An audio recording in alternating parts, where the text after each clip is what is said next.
Uh-oh. Hi, guys. Welcome to CBG News. I am your host, Monica. And, guys, I come to you today, guys, with a special report. Today, guys, I just found out Mariah Carey has came out with a book, and she's doing, and it's her memoirs, and it's called "In the Meaning of Mariah Carey." And it says here the singer and songwriter opens up about abuse, infidelity, racism, Derek Jeter, and much more. No. So make sure you guys are hitting that like button as you come in. And I'm going to read the memoir as soon as people come into the building. Just allow me a moment here. Just allow me a few moments here while I get this up. Make sure you guys are hitting that like button. Make sure you guys are hitting that like button. So as I'm talking about today, guys, Mariah Carey is a book that's coming out tomorrow called Hey Christine. Hey Love Kings. How y'all doing? How y'all doing? If y'all didn't know, um, Mariah Carey is coming out with a book tomorrow. It's called In the Meaning of um Mariah Carey. And I have found some takeaways that you can get from her memoirs. And I want to get you guys to get you guys opinion and how you guys feel about what she is talking about in this book. I'm gonna read some. I found a little bit of sections that some article that has came out with some of the explaining some of the book. Hey Shar, welcome in. Thank you for coming. Um, so what this says here, uh,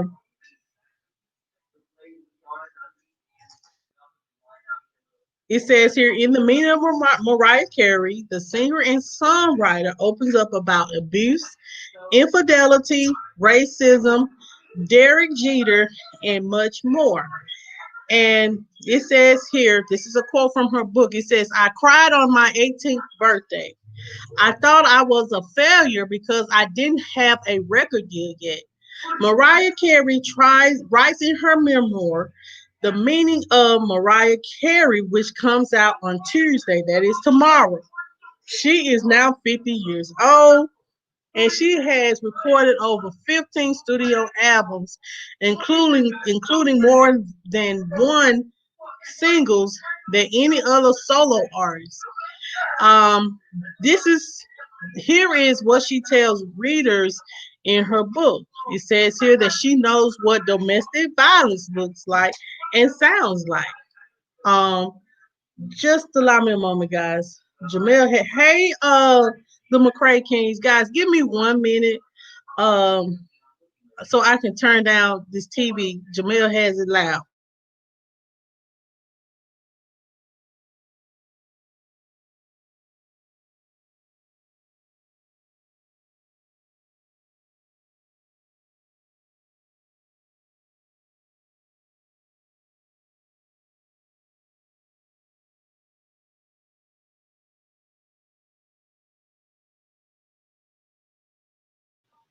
Okay, guys. Sorry, thank you guys for your patience. So what I am going to do now, guys, is I'm going to read the rest of the part of what I have found. It says here that um she said I cried on my 18th birthday. I thought I was a failure because I didn't have I read that part. I'm sorry.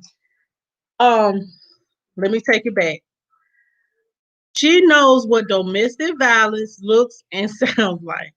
It says here, she writes in her book, by the time I was a toddler, I had developed the instincts to sense when violence was coming, Carrie writes. As though I was smelling rain, I could tell when adult screaming had reached a certain pitch and velocity that meant I should take cover. She recalls numerous physical altercations, including her brother slamming her mother into a wall with such force, it sounded like an actual gunshot.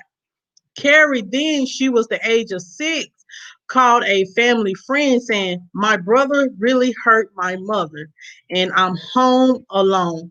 Please come." Who called the police?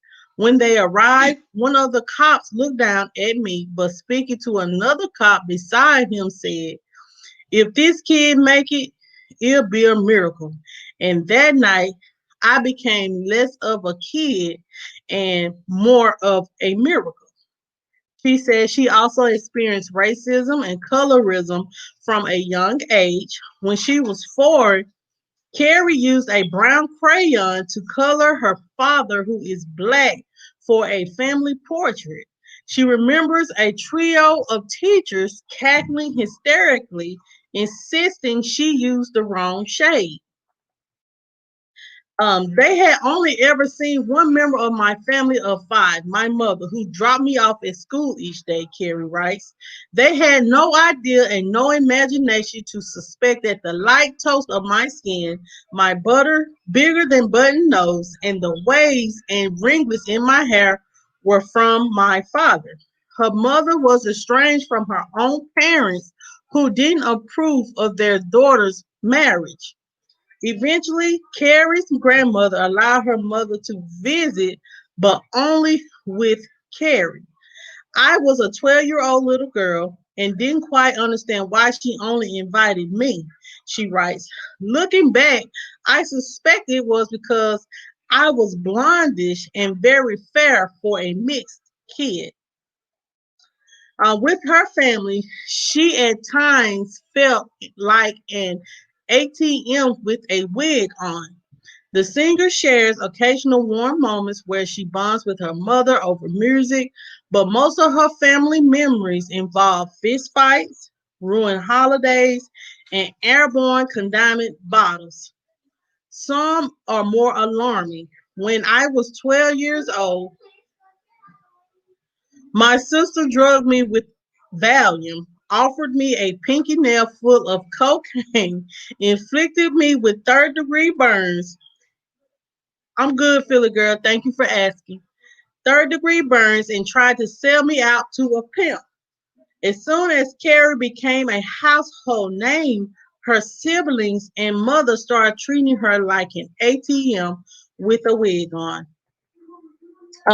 When the exhausted singer sought refuge at the cabin she purchased for her mother called the police. She gave them an odd, knowing look, Carrie writes, which felt like the equivalent of a secret society handshake, some sort of white woman in distress cop mode. Soon after her brother abandoned her at a spa, that turned out to be closer to a prison, and then at a detox facility. Later, Carrie realized that her family just happened to claim I was unstable and tried to institutionalize me. Immediately after I had signed the biggest cash deal for a solo artist in history. She also states that, as we know, guys, that she slept near a to-go bag during her first marriage. In her telling, Carrie's first husband, who was 20 years her senior and the president of Sony Music, was abusive and manipulative. Carrie writes, even now it's hard to explain, to put into words how I existed in my relationship with Tommy Mottola. It's not that there are no words, it's just that they still get stuff moving up from my gut and they disappear into the thickness of my anxiety. He wooed her with gun teddy bears, then persuaded her to marry him. I prayed that in doing so, he would calm down and loosen his vice grip on my life, as she describes it. There was never really a strong sexual or physical attraction, but I gave him my work and my trust. Carrie slept with a to-go bag under her bed filled with essentials just in case I had to make a quick escape. The couple's 50-acre compound in Bedford, New York was fully staffed with armed guards in addition to a security cameras installed in most rooms. Carrie refers to the place as Sing Sing. after the nearby maximum security prison. When she went to the kitchen, she write lyrics. What you're doing will crackle through the speaker. Matala controlled everything from the music they listened to. What a tragic metaphor listening to Tommy hum My Way as he drove us back to my captivity, to the music she created. He wanted Carrie to sound mainstream, meaning white. She writes from the moment Tommy signed me, he tried to wash the urban translation black off of me. Finally, after Matala had a butter knife to her face and dragged it across her cheek, she knew the time had to come to emancipate herself from his clutches. Um, Derek Jeter was the catalyst for her to end her marriage. When she first met the Yankee superstar Derek Jeter, Carrie was turned out by his pointy shoes and Kalamazoo vibe. But when they started chatting at a candlelit restaurant in downtown Manhattan, she learned he also had an Irish mother and a black father. It was like the moment in The Wizard of Oz when the screen went from black and white to technical color, she writes. Thus began a clandestine, champagne soaked, lyric inspiring courtship. Derek was the only second person I had slept with ever. Coincidentally, his number was 2 on the Yankees, Kerry writes, just like his position on the team. Our relationship was a short stop in my life, but she goes on to say he was the catalyst I needed to get out from under Tommy's crippling control and get in touch with my sensuality, and the intimacy of our shared racial experience was major. To connect with a healthy family who looked like mine was very inspiring. Um, she also talks about some of her diva moments, but doesn't explain everything. Carrie recounts her crash of MTV's TRL in 2001 when she appeared on the show set pushing an ice cream cart wearing a Loverboy t-shirt and not much more. Maybe Carson Daly didn't know I was coming, she writes, but producers had to schedule my appearance. Coordinators, publicists, a whole ass teams of people knew I was coming. She walks Rita through some of her struggles with her mental and physical health, including her chronic sleeplessness, her stint at a spa that operated like an upscale juvenile detention center, and where she overheard fellow patients giggling about her in a stay at the Los Angeles detox facility where in a room surrounded by strangers she watched the Twin Towers crashing down in excruciatingly slow motion on television. Beyond these details, however, Carrie doesn't offer much information about what she was being treated for beyond a diagnosis of somatization. In 2018, she spoke publicly about her having bipolar disorder, but she does not mention the diagnosis in her memoirs. Carrie twins rock and roll are having a very different childhood from her own. Carrie and her second husband, the comedian, as we know, and rapper Nick Cannon, divorced when their children were small. Making the necessary adult adjustments to being working parents in entertainment took its toll on our relationship. But Moroccan and Monroe, so named because I wanted them to have the initial MC like me or in the safe or is constant in the safe and abundant environment that has been created for them.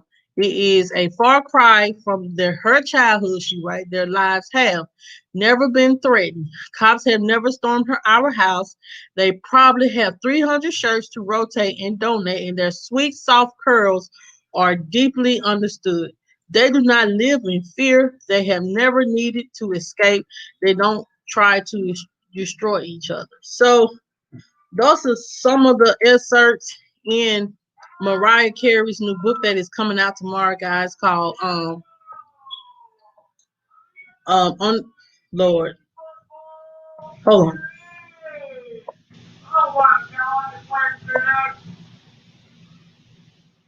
Um in the meaning of Mariah Carey. Basically she's just gonna give you her basically just telling her about her life as if you want to read the book, if you want to buy the book. Hey, just Nene. Um, so so the what you'll need to do, guys, is well, first of all, guys, the way I feel about the book, I feel like this book is a pretty good book. It seems like it's just an autobiography of all the things that she has went through in her life. I don't think she really elaborate because it really did say in that little excerpt that she really elaborate on her relationship with Nick Cannon, but I didn't know that she was in a relationship with Derek Jeter, and then before that, she was married to that the owner of Sony. I didn't know that. So if you guys want to read this book, go ahead and purchase that book, and I may go ahead and purchase the book and do a book review on it. I don't know, but it sounds like it's going to be a pretty decent book. To know that she experienced so much as a young child, um it makes you wonder, like that's why I say, you never know what these celebrities go through. You know what I'm saying? You never know what these celebrities go through. And and then when you read their autobiographies, it humanizes them. It makes them, you realize that they have went through just as much things as you have when you was a child, if you have went through anything. So make sure you guys, if you want to purchase that book, Mariah Carey books, it's going to probably be on Amazon and all over Kindle and all over other places. So make sure you guys are purchasing that book. It sounds like it's going to be a pretty good, decent book. Her dealing with domestic violence, you know, you never thought that a pretty woman like that, would go through, but you never know what the next person may be going through. So, um, that's all that I do have, guys. I wanted to come on here and tell you guys about that. So make sure you guys like, share, comment, and subscribe. Make sure you hit the notification bell so you'll be notified each time I come out with another video. Um, if there's any, if you guys want to, I know that, I know that, I know that, I know that. But if you guys want to come on here and say something, um, you know, there it is. The link is in the description box. I mean, in the yeah, Love Kings. Everyone has a story to tell. Yes, everyone has a story to tell. I don't. If my eyes look a little crazy, I'm sorry. My eyes, I be thinking. But yes. So, but and I'm great. I'm grateful that she's telling her story. I wish other people would tell their stories instead. But some people not open like that. Some people are not open to tell their story. But be grateful be appreciative of the ones that do, because they become more relatable. And I know Mariah Carey, um, I think I'm gonna go ahead and purchase that book so I can um, see more details about the things that she has went through in her childhood, adulthood, or whatever. Um, because as we know, no, she's dealing with bipolar disorder. So if she's dealing with the bipolar disorder, then ain't no telling what other thing. I didn't know she was dealing with bipolar disorder, but now I know. And then for her own family to put her in an institution just because basically they just wanted her money and they just wanted to deem her crazy. That's just crazy. That is just, yes, I am sure of that as well, Love Kings. I am sure of that as well. And I'm so grateful that, I found out about this. And I thank one of my subscribers for putting me onto this. I am so grateful for my subscribers to come on, for putting me onto this, because this is great. Um, That's all I do have, guys. As well, guys, I want you guys to know at Friday I will be doing a book review on Sweet Gum. The link will be in my description box below. And I will be doing the interview with the author. It's so true, Christine. So true. It do be your own family that hurts you.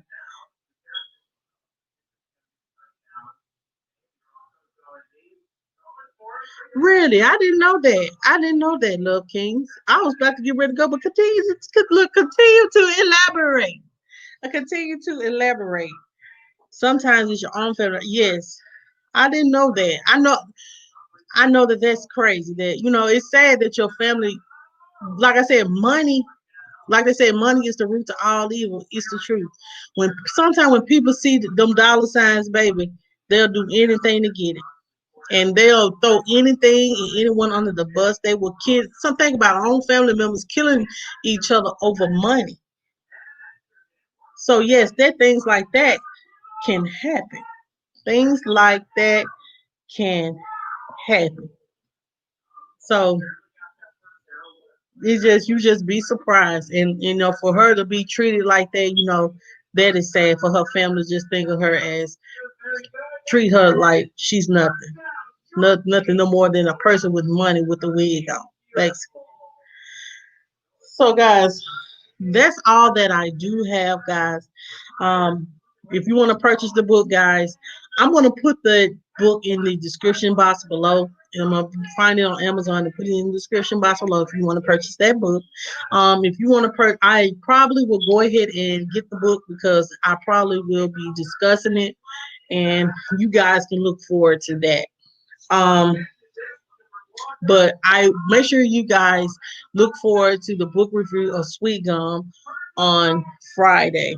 And I will be doing an interview with the author, Aretha Renee, on Saturday. So look forward to that, guys. That's all that I do have, guys. Thank you guys so much for coming. Thank you guys for the support. And I'm going to go ahead and get out of here. And y'all have a good night. And make sure y'all come to the Daily Tips. Have a wonderful day.